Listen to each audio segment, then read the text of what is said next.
Hi, Horizons.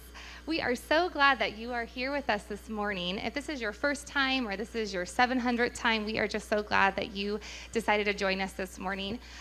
We are Adam and Amber Cownie, and we are the guest teachers this morning. And just a little bit about us, we've been part of Horizons since about 2004. We were married here 8 years ago. We have a sweet little girl who's going to be 3 in a couple weeks. I am a school counselor at Scott Middle School, and Adam is one of our youth ministries director at Horizons.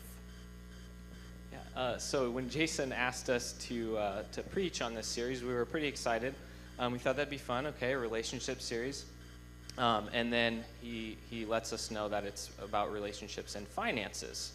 Thanks, Jason.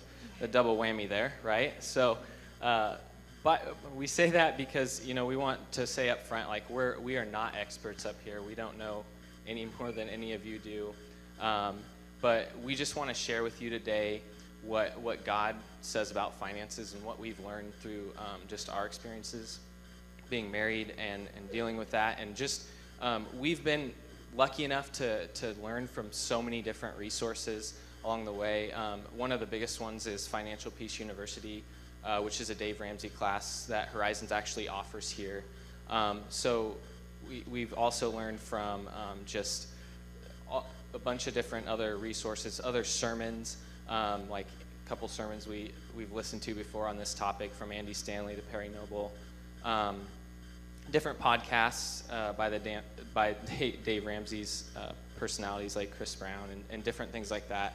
I know Jason and Sarah referred to the home group study that we did, the marriage oneness study. A lot of that, we learned a lot of stuff from that as well. So we just wanted to kind of tell you where we're coming from and where we kind of got all of this information from.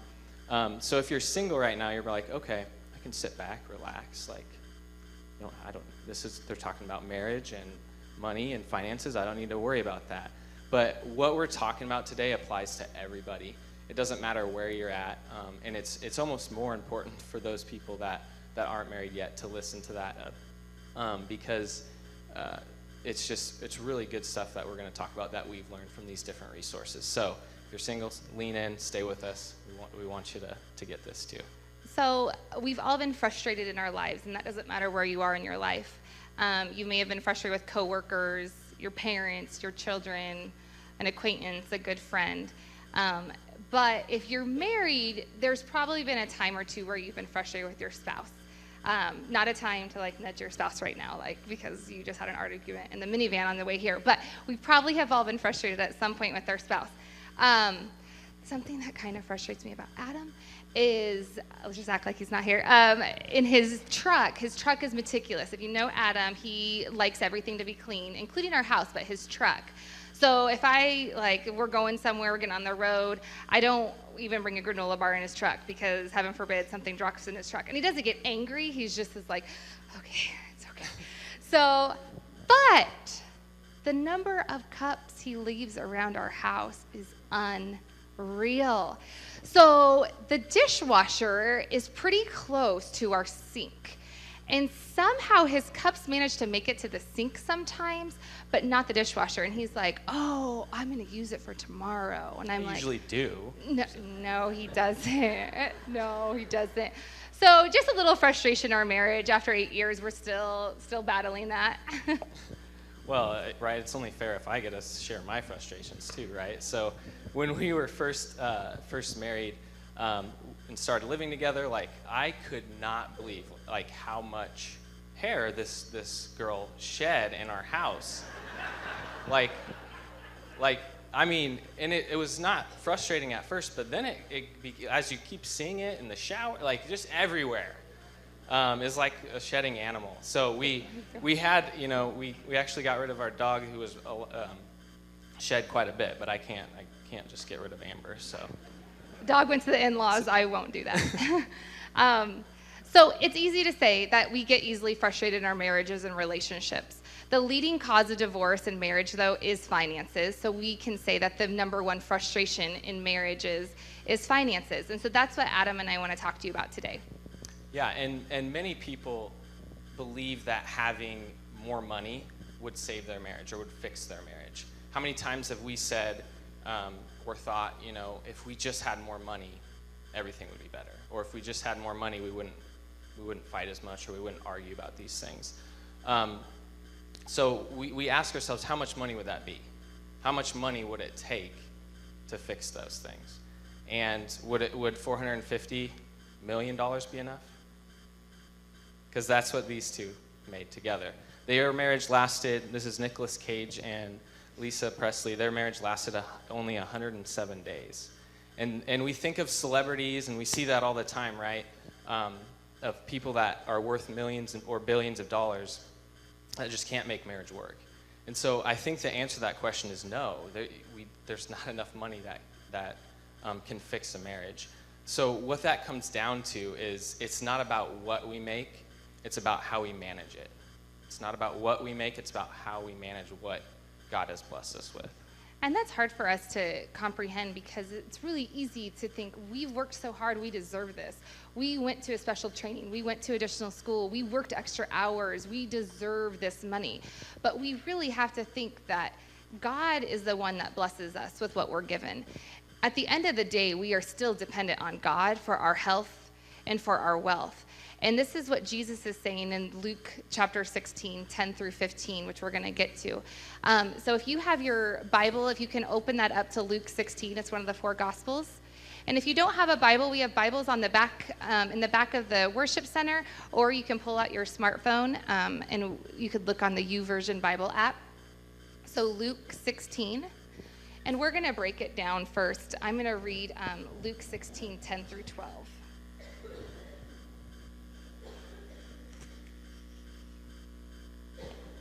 Okay, so we're going to cover Luke 16, 10 through 15, but I'm going to just go 10 through 12 first. Whoever is faithful with little is also faithful with much, and the one who is dishonest with little is also dishonest with much. If you haven't been faithful with worldly wealth, who will trust you with true riches? If you haven't been faithful with someone else's property, who will give you your own? So with that, ladies and gentlemen, it does not matter where you are in your faith journey. Let's say you're here and you're like, I don't believe in God, but somebody just said I had to come this morning. This is true. Let's say you had $1,000 and there was this really good investor that you had heard about, and you're like, okay, I'm going to give him $1,000 and then I'm going to go back in 12 months and hopefully I get a little bit on return.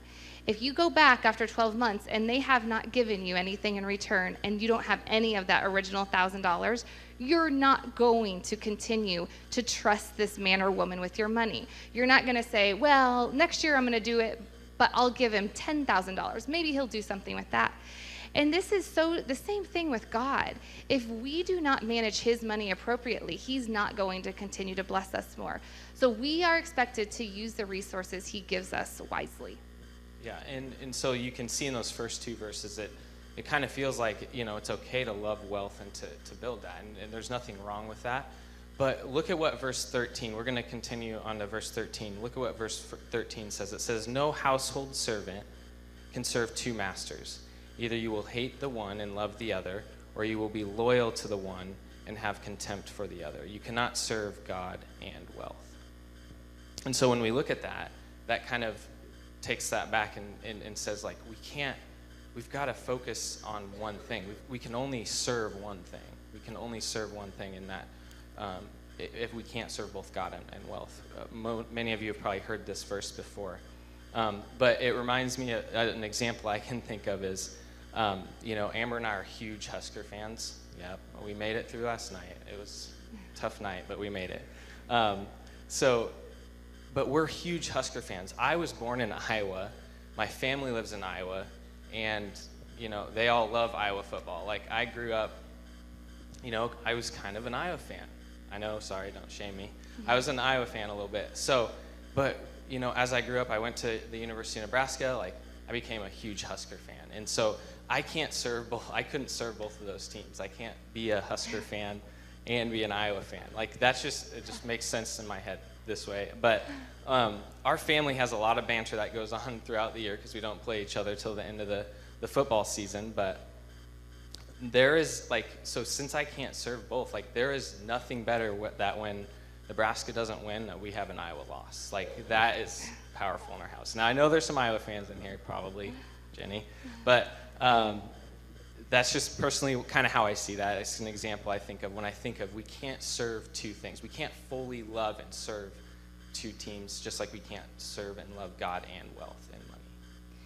Okay, if we continue and look at Luke 16:14 through 15, it says, "The Pharisees who were money lovers heard all this and sneered at Jesus. He said to them, 'You are the ones who justify yourselves before other people, but God knows your hearts. What is highly valued by people is deeply offensive by God.'" I think this is so incredibly powerful, ladies and gentlemen, because it says God knows your hearts. And this is spread everywhere in the Bible. But when we're talking specifically about money, you have to think of, what is your heart saying? Where should your money go? In Matthew 6:21, there's a verse and it says, "Where your treasure is, there your heart will be also." So God knows our values. Are we spending our money where God would want us to spend our money? Are we spending our time where God would want us to spend our time? So just kind of think of that when you think of, spending your money. Am I putting God first? So if you're married, single, in high school, wherever you are in your life, think of, what do you value? And then also at the very beginning of that, it said that the Pharisees are money lovers. And we've all been there. Maybe we're there right now. But having this thought of loving money and having these thoughts of worldly thoughts of just wanting everything can really put a lot of pressure on your marriage. And so right now we want to talk about 3 problems that this can bring into your marriage.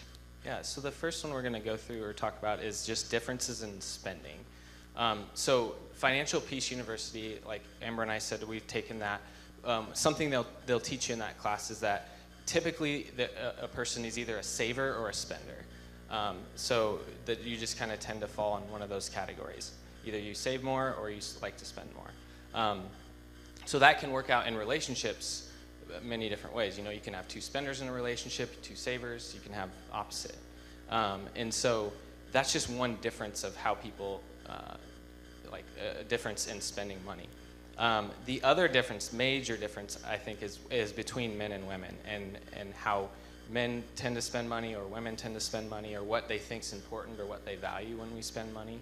So, an example of that is like when Amber and I were newly married, we were sitting down in 1 month doing, going through the checkbook and balancing that out. And I could not get over the fact that Amber and women spend over $100 for a haircut. It blew my mind. Cut and color. 2 inches, and I didn't even tell that she got it cut, which is also not that's a separate problem. You don't notice that it's cut. But 2 inch, and I just couldn't get over that. I never, that was just something I never thought of, never knew. But then the same month, there was like $50 to $70 spent on 18 holes of golf, which only entertained him for 4 to 5 hours, where my hair, ladies, will last for at least 3 to 4 months. But yeah, it's fine. So obviously there's different, right? We spend money differently as men and women. We spend money differently. We value things differently. Single guys, this is what I'm telling you right now. So you're not surprised. Go walk by a makeup kiosk or something next time you're in the mall or JCPenney's, and just look at how much everything costs. Women have to spend money on that stuff. It's a lot more expensive. You'll probably stroll by there. You might get a few looks, but just stroll by so you're not in so much shock when you get married. Ridiculous. Amber and I just came up again this last month for us, when we were getting ready to budget for this month. We decided to get rid of 2 perfectly working lamps in our living room. I don't know why. Amber luckily was able to get some money for them. She sold them on Lincoln Sign or something like that. But we got rid of lamps. So we had this discussion of, okay, we need to get more lamps for the living room. So how much do we need to budget for that? What's that going to look like? And Amber's like, I think 100 or 150. I said, for 2 lamps? We're doing 100 or 100? So yeah. Just those things come up, right? And so that I would never have known or imagined that you can spend that much on 2 lamps. So. Okay, comes to our second problem in marriage is discontentment. And this is not even a marriage thing. This is just anywhere where you are in life. discontentment is such a big problem. And all that simply means is you're not happy with what you already have. So an example might be that you go and get a great TV and you're super excited, you're loving it, and then maybe a week later a buddy says, hey, come over, watch some football games. So you go over there and you see that he has a bigger TV than you. Automatically, you're frustrated because you're like, gosh, I just got this new TV and I loved it, but now I hate it. It's time for me to go get a new TV. And it's kind of like keeping up with the Joneses. You always want something bigger and better. Just a little example is right before football season started, Adam said, hey, Amber, I kind of want a new Husker shirt, and I am definitely the spender. And I was like, yeah, let's go get one right now. Let's go get a new Husker shirt. And he was like, well, let's wait till budget time. And I'm like, okay, so budget time comes. And I was like, oh, remember, let's budget like $20-$30 for a new Husker shirt. And he was like, I'm okay. I have 3. They're perfect. They're in perfect condition. I just don't need it. And that's why he's really good for me, because sometimes it's like, is it a need, Amber, or is it a want? But that's just kind of an example, small example. Yeah, she gives me more credit than I deserve. But the thing we bring that up is just a T-shirt, right? That's not typically going to break our budget, but it's important that we think about what we think about those things or how we think about that, right? Like, I felt like I needed something new just because it was a new season, for the football. Like, and, you see other people getting shirts or whatever. It's just, and so we just think about that discontentment. And Amber and I were actually talking about this the other week, like, how it's so powerful. Like, we learn this at such a young age. Like, our kids learn this and see this just from society and just around them at such a young age. So Amber, like this summer, Amber got Jules this little like 4-wheeler Barbie battery powered car, like on a garage sale for like $10. It was a steal. It was a great deal. Jules loved it. She was riding it around. And then like a few weeks later, we are outside playing, and here comes the neighbors down our street on the sidewalk. The neighbor kids coming in this 4-passenger battery-powered Cadillac Escalade. No joke. Like, this thing was sweet. Like, I wanted to ride it. But Amber and I look at each other right away. We're like, oh my gosh, Jules is gonna hate her little 4-wheeler that we got. Like, what are we gonna do here? But just how early that can start, like the kids see that and see how we talk about that or things like that. So. And Adam and I are not up here saying that we don't have nice things or that you shouldn't have nice things at all. The Bible, never in the Bible does it say you cannot have nice things or you cannot have new things. But what we do know is that we need to be able to afford and be able to buy what we want. So we are big Dave Ramsey people who he really likes it when people pay cash. So if you have cash to purchase those things, that's absolutely awesome. Which leads us to our last problem that we want to talk about, which is debt. Yeah, bad 4-letter word, and Dave Ramsey's language is debt as a bad 4-letter word. But honestly, this can be the most devastating problem or thing that we were talking about in your marriage and can tear it apart. Probably the easiest. So we're going to talk about it a little bit. Financial Peace University helped us a ton with that. And at first, we were really, really hesitant to take the class. I was even like, it kind of seems weird to pay to take a class about money. That just seems weird, right? But once we started working the plans that they suggest and going through those steps, like, things just started to work for us. And so, we had school loans, we had a car payment, we had to pay back a personal loan that we got to refinance our house so that we could get rid of the PMI, the insurance on that. Like, we just had all this debt, and within a year, we were able to have only our mortgage left. And so we saw that work. We saw how powerful it was. And we're not saying that to brag. Like, we're not up here to brag by any means. But we're telling you, like, out of humility, just how powerful that has been for our marriage. And just having the pressure gone to pay, is this on? So. No, it's off. There we go. Just to have the pressure gone has just brought our marriage closer together. Like, there was this unforeseen pressure there. Like, we couldn't see it, but once we got out of non-mortgage debt, like, we just, there's just something about that. It let us grow closer together. And if you're single, this is even more important. And I think if you would talk to any married person, they would say, yes, get out of debt before you're married, because it's going to take you so much less time to do that. So if you, let's say you are head over heels for a person and you want to marry this person, you will get out of debt faster because you're so excited to marry this person if that is your goal, to be out of debt before you marry this person. It's just not fair. Let's say you have a lot of debt or kind of have some spending habits that aren't awesome, and you want to marry somebody. That's not fair to that person. Same thing with you. If financially you're in a good spot, but you want to marry somebody that is not in a good spot financially, it's not fair to you for them to bring those bad habits into your relationship and that debt into your relationship. Yeah. So we're gonna kind of move to how do we find peace in our marriage and in our relationship. So we kind of presented you with these problems. Now, how are we going to find that peace? And so the first thing that has really helped us, and you kind of mentioned it before, is just that budgeting process.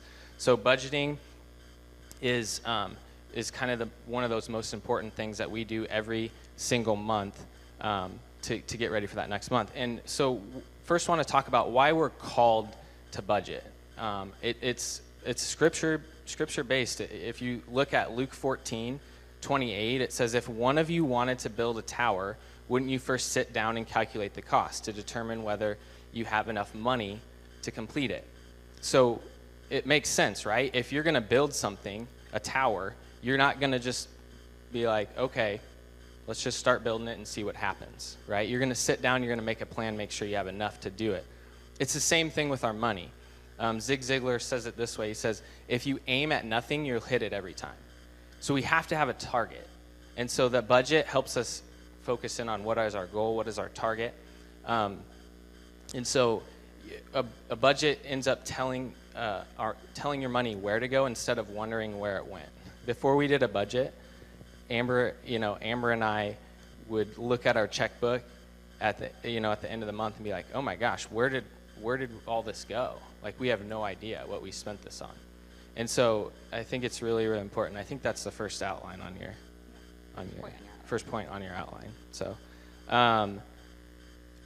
Romans 13:8 also says this: don't be in debt to anyone except for the obligation to love one another. So, we're enslaved, or we want to be able to just love up on people, and when we have that debt in our life, it doesn't allow us to do that. When we budget, it helps us get out of debt faster, which is the next kind of point I'm going to talk about within budgeting. The reason why budgeting gives us so much peace is it helped us get out of that so much faster. When we're in debt, we're enslaved. Proverbs 22:7 says this: the wealthy rule over the poor, a borrower is slave to a lender. When we're in debt, we're enslaved. We can't do certain things. We can't do what we want to do, and so we need to get out of that debt, and budgeting helps us do that faster. Another thing within budgeting that we kind of focus on and we feel is really important, it's important to us, is just how when we budget, like, Jesus has to come first in that. And this is in the scripture too. Jesus comes first in our budget. And so that means tithing is the first line on our budget. And it's amazing to see what God has allowed us to do with only 90% of our income. And remember, we talked about this. It's all his anyway. It's all God's anyway. We just get the privilege of managing it. So it's not really ours when we look at that. And that's, when we think about that, like, sometimes when we were working up to that tithing, like, we were like, oh my gosh, that's such a big chunk of our income gone. Like, when you look at that on our budget line, or you look at that on your, just in general of what you make. And so the hard thing is the fear that we have about that. Like, we're essentially asking God, like, okay, God, if we fear this, like, God, please lower my salary until it feels comfortable enough for me to give 10%, right? Like, that's almost what we're thinking, or is going on in our head. So we kind of have to be careful with that. This wasn't something that was easy for us by any means, and it's something, what we learned through this process, though, is it's not something God wants from you or from us. It's something he wants for us and for our hearts. And we're not just saying this because we want you to give more to Horizons today. Like, we really do believe that it does something in your heart when you give and you tithe, and you have the faith. You have to have faith that God's going to provide through that. We didn't all of a sudden start at like tithing our 10%, but we worked up to that. We like do 1% every month. We'd raise that up every month until we got up to 10%. And there were months that it was tight. Like when we first started doing this, there were some months where it was really tight on our budget, and it was just cool. There's just specific moments as we look back, like we can see how God just provided in those months. An example that I think of is one month we were pretty sure we weren't going to make it with the budget we had, and we just upped our percentage of giving, and just out of the blue, like this randomly had a family friend call me and ask if I could help him with this side job he was doing that month and get some extra money. So like we made it through that month, and Amber and I both were like, oh my gosh, this must be like a God thing. Like this, he never has called before like this, and he just calls this month for me to help with him. And some people are like, may think, okay, it's in the Bible just a couple times. No, we're talking Genesis 14, Genesis 28, Matthew 23, Proverbs 3, Mark 12, Luke 11, Hebrews 7, and there's so many more places where tithing is part of it. And so it's something that Adam and I hadn't been doing, and something that we really felt called to do, and it's crazy how God has provided for us. So within budgeting also, we have found peace, and it has helped us actually with our communication.